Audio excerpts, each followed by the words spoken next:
To weave a single Pochampally sari, one woman must move her arm back and forth over 9,000 times. Think about that for a second. That is an exhausting, relentlessly repetitive motion that basically equates to walking a distance of 8 kilometers on her knees just to prepare the thread.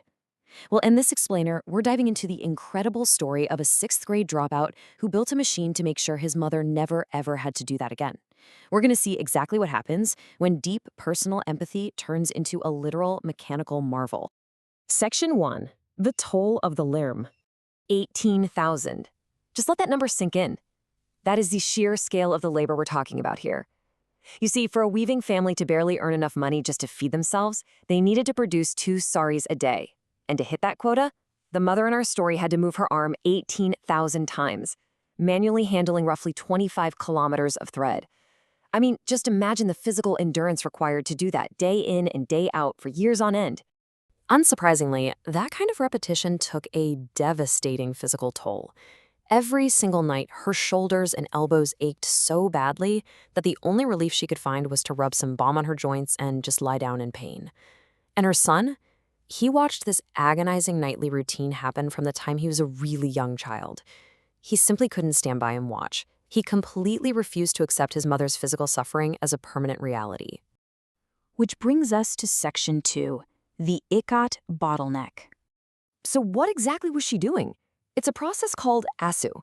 It's this incredibly intricate winding of silk yarn around pegs, and it's absolutely vital because it dictates the entire pattern of the famous Pochampally Ikat saree.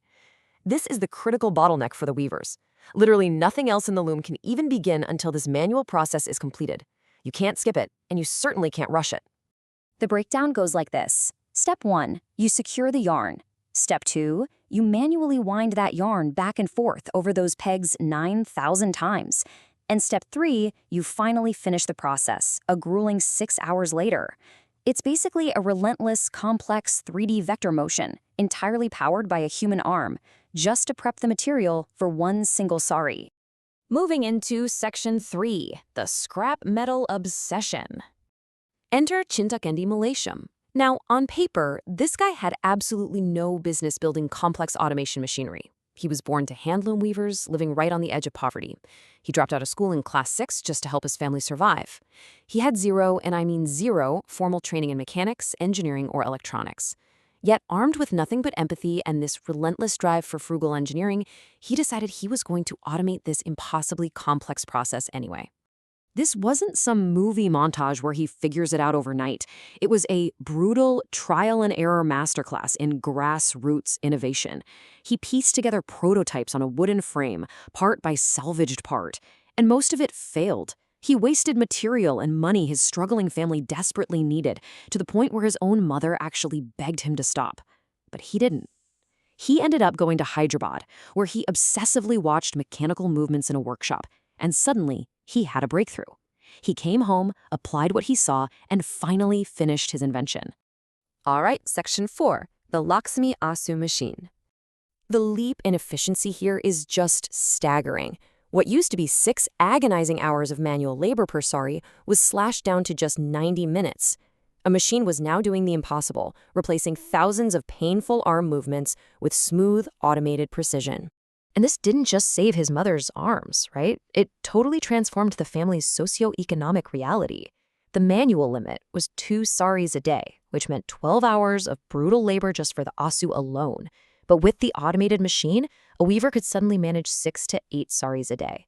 The machine literally quadrupled their earning potential while removing the physical pain entirely. It's a real game changer. When it came time to name this revolutionary invention, there was literally only one choice. He proudly called it the Lakshmi Asu machine. In this beautiful, profound act of devotion, the machine bore the name of his mother, the very woman whose suffering it was built to end. It's a potent reminder that sometimes the greatest innovations come straight from the deepest places of love. Section 5, saving an endangered art form. Because this manual asu process was so physically destroying, many weavers were just abandoning the craft entirely. But this machine changed everything. Today, thousands of weaving families use the Lakshmi Asu machine to sustain their livelihoods. By removing the bottleneck, Mallesham essentially saved the dying Pochampally Ikat art form from disappearing forever. And the world definitely noticed. In 2017, he was awarded the prestigious Padma Shri, which is one of India's highest civilian honors, specifically in the science and engineering category. And he achieved the whole shebang without a single day of formal engineering education. Yet, despite all that national fame, the accolades were never his true reward. In his own words, the award mattered, but nothing matched the look on my parents' faces. The most satisfying, high-stakes climax for this sixth-grade dropout was simply the absolute relief he brought to his family. And you know what? Mallesham isn't done. He's actually still working today to fix other painful parts of weaving so the next generation doesn't abandon the loom. A boy with no schooling built a revolutionary machine simply because he could not watch his mother rub balm on her arms for one more night. Which really leaves us with a profound question. What other massive global bottlenecks could everyday grassroots innovators solve if we simply gave their frugal engineering a chance? When empathy drives engineering, the possibilities are absolutely limitless.